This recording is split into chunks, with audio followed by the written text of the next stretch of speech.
They say that some legends are born from fear, while others are born from truth. Deep in the American Southwest, where the deserts stretch endlessly, under a haunting sky and the wind carries whispers that don't belong to the living, lies one of the oldest and most terrifying stories of all, the Skinwalker, a creature of unspeakable darkness, a being capable of shifting into the form of any animal it desires, wearing the skin of its prey like a mask. The Navajo people have spoken of them for generations, warning never to wander alone at night and never to whistle after dark. Tonight we're diving into 3 allegedly true Skinwalker encounters that will make you question what's real, what's myth, and what's waiting in the darkness just beyond the trees. Before we begin, make sure to subscribe to the channel, turn on all notifications, and stay with us till the end, because these stories aren't for the faint of heart. The first story comes from a man named Daniel, a park ranger stationed deep in the Utah wilderness. For years, Daniel worked the night shift at a remote forest outpost where sightings of strange lights and mutilated animals were disturbingly common. One evening, while making his rounds near an abandoned cabin, he noticed something strange, a deer standing on the trail ahead of him. It wasn't unusual to see wildlife in the park, but this deer stood unnaturally still. Its eyes glowed faintly in his flashlight beam, not with the reflection of light, but with something else, something aware. He felt a wave of unease as the deer began to move, not away, but toward him. Each step was jerky, almost mechanical, as though something was learning how to walk inside that body. Daniel raised his flashlight higher and gasped. The deer's mouth opened, and a low, hoarse voice came out. "Daniel." He froze. No one knew he was there. He dropped the flashlight and ran, his radio crackling with static as he called for backup. When the other rangers arrived, they found nothing but his flashlight on the trail and deep hoof prints in the mud, leading to the old cabin that no one had entered in years. Inside, they found something carved into the wooden wall. "He wears the skin of those who wander." Daniel quit his job a week later.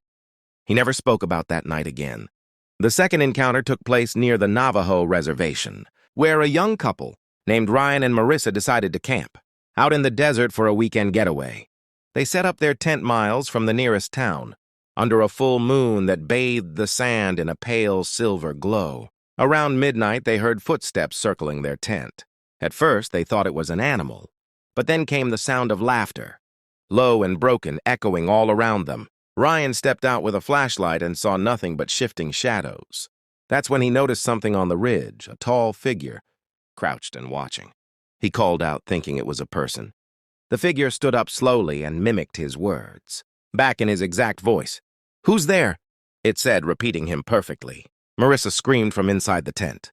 Something was pressing against the fabric, hands clawed and trembling. Ryan ran toward her, yanked her out, and they sprinted toward their truck.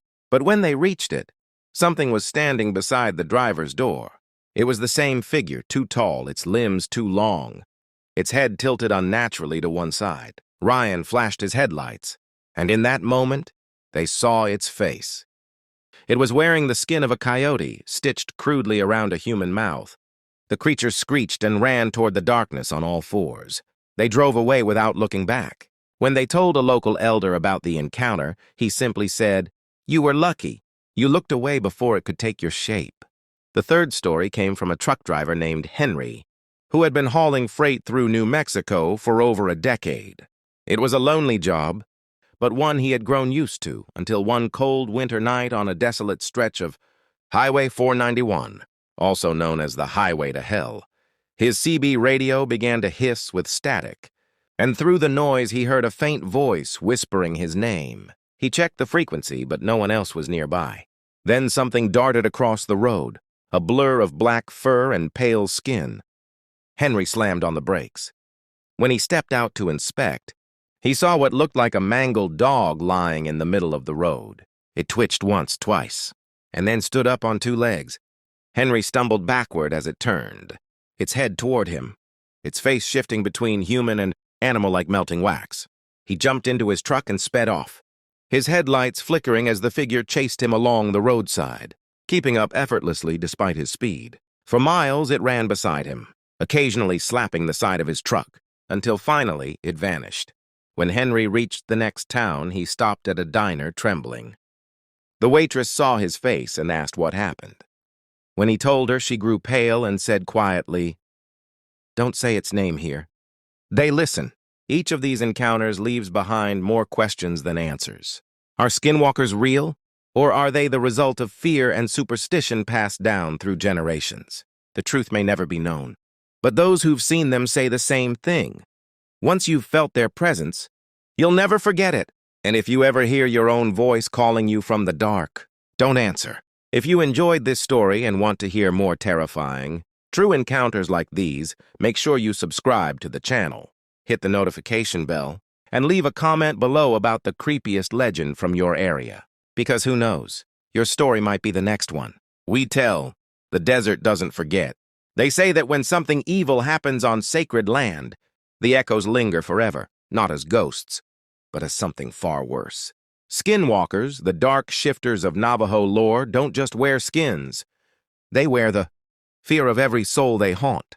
The following encounters were told by people who never sought fame or attention, only understanding. But after what they saw, understanding was the last thing they found. The first story comes from a man named Caleb, who worked as a wildlife photographer in Arizona. He had always loved the isolation of the desert, the endless sky, and the call of coyotes echoing through the night. In 2019, while working on a documentary about nocturnal desert animals, Caleb camped near the base of an old mesa said to be cursed by the local tribes. A local guide had warned him, "Don't wander after dark. And if you hear someone call your name, no." "You didn't," Caleb laughed it off, thinking it was superstition. That night, under a blood-red sunset, he set up his cameras and fell asleep inside his tent. At around 2 a.m., the motion sensor camera clicked. Something had triggered it. Caleb peeked outside, flashlight in hand, and saw movement at the edge of the rocks. A shadow crawling on all fours, fast and unnatural. Thinking it might be a wild animal, he grabbed his camera and zoomed in. The lens focused on a figure. A person, naked and covered in dirt, crawling with limbs bent in impossible directions. Its eyes reflected light like an animal's. And when it opened its mouth, Caleb froze, because the voice that came out was his own. "Caleb, come here," the thing whispered. He stumbled backward, tripping over his camera equipment. He sprinted for his truck, heart hammering in his chest.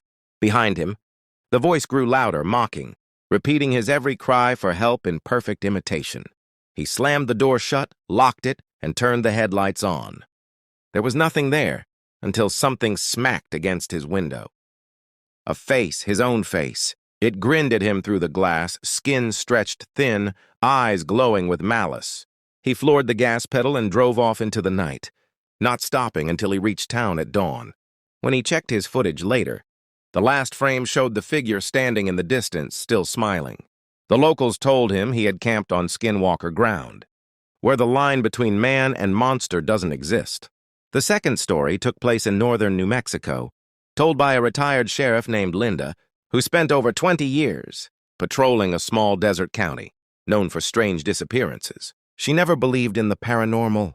Until the night of October 11th, 2008, she received a call about a car stranded near an old dirt road that cut through reservation land.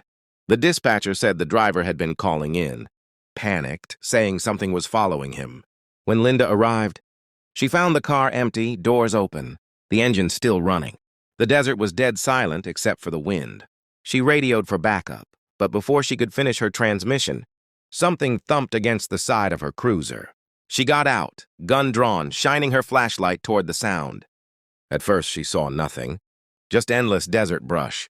Then she heard breathing, slow and ragged. A shape emerged from behind the rocks, a man, or what looked like one. He was tall, but his skin was hanging loosely, stretched like an ill-fitting costume. His face looked stitched, and then he smiled. "Help me," he croaked in a woman's voice. Linda froze. It was the same voice she'd heard over the radio earlier. The man lunged toward her with unnatural speed, and she fired 2 shots. The thing fell but didn't bleed. Instead, it laughed, a dry, rasping sound that made her blood turn cold. When backup finally arrived, the body was gone. Only the man's clothes remained, shredded, with what looked like coyote fur tangled in them. Linda retired soon after, never speaking publicly about that. 9. Until she was interviewed, anonymously for a paranormal documentary, saying only, "I know what I saw." And it was wearing human skin. The final encounter comes from a group of 4 friends who were exploring the backroads near Monument Valley in 2021. They were urban explorers, thrill seekers who chased local legends for fun. But that night, they found something they weren't ready for. Around 11 p.m., their car broke down in the middle of nowhere. No cell service, no towns for miles. As they waited for daylight, they lit a small fire by the roadside and started joking to keep themselves calm. Then they heard it, a whistle. Long, drawn out, echoing through the desert like a call from nowhere. At first, they thought it was the wind, until it answered back when one of them whistled in return. "Don't do that," said Nate, the only one familiar with local folklore. "That's how they find you." But it was too late. The second whistle came closer. Then came footsteps, heavy, deliberate. Something moved in the dark, just beyond the firelight. The friends stood, flashlights trembling, scanning the horizon. That's when they saw it, a shape emerging from the darkness. Walking upright, its limbs too long, its head twitching side to side. It was wearing something, the skin of a deer, draped like clothing, its hollow eyes staring at them. One of the friends shouted, "Who's there?" The creature repeated the same words in perfect mimicry. Its voice cracked and distorted. Panic broke. They doused the fire and ran toward the car, even though it wouldn't start. From the back seat, they saw the figure standing just behind the dying flames, still watching. It began to walk toward them, step by step, before dropping to all fours and sprinting faster than any animal they had ever seen. They locked the doors, screamed, and slammed the horn. Somehow, miraculously, the car engine sputtered to life. As they sped away, something slammed onto the roof, claws dragging across the metal. They swerved, and the thing rolled off into the darkness. When they reached town at dawn, their car roof had deep gouges and a handprint burned into the glass of the back window. Not pressed, burned as if left by something that wasn't fully human.